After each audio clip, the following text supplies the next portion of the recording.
On m'a conseillé l'équicoaching, je ne connaissais pas. Je pensais venir faire du cheval, galoper, me changer les idées. Et au fait, j'ai retrouvé des idées, j'ai pris conscience de mes idées, de mes opinions, et ce qui m'a permis de me lancer, de tracer ma nouvelle vie professionnelle. Par rapport à un coaching ordinaire, le fait d'être à l'extérieur, d'avoir un contact avec un animal, ça change d'un cadre, d'un bureau, d'une thérapie, on est sur l'extérieur. J'ai retrouvé des valeurs qui sont les miennes, l'extérieur, la liberté, et ça m'a permis de communiquer différemment. Au terme de leadership, j'ai repéré, je pense, le cheval qui dominait un petit peu dans la prairie. Et la confiance, c'est de se retrouver dans un animal par rapport à un positionnement, par rapport à un regard, par rapport à la méfiance que je pouvais avoir de l'animal et l'animal vis-à-vis de moi aussi. Donc j'ai retrouvé ces deux valeurs et c'est de se dire que ce sont des choses qui sont quotidiennes et qui ne sont pas un frein, un défaut dans un épanouissement personnel. Comment on transpose ça dans sa vie professionnelle?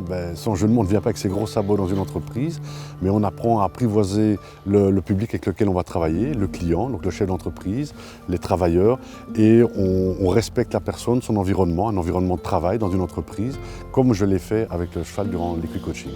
Chaque séance est particulière parce qu'il y a de nouveau cette découverte, les retrouvailles aussi qu'on peut avoir. Je veux dire qu'il y avait beaucoup d'émotions lors de la dernière séance. On sait qu'on ne va plus avoir contact avec l'animal, avec le cheval. Je suis repassé une fois tout près des prairies par hasard et je l'ai repéré. Et c'est vrai qu'il y a de nouveau cette émotion qui est venue, cette complicité, en tout cas que j'ai ressenti qui peut se créer parce que je me retrouvais dans son comportement, qu'il était d'une stature assez imposante, très, très dominant, et à regarder autour de lui, à voir les limites, ceux qui s'approchaient de la prairie.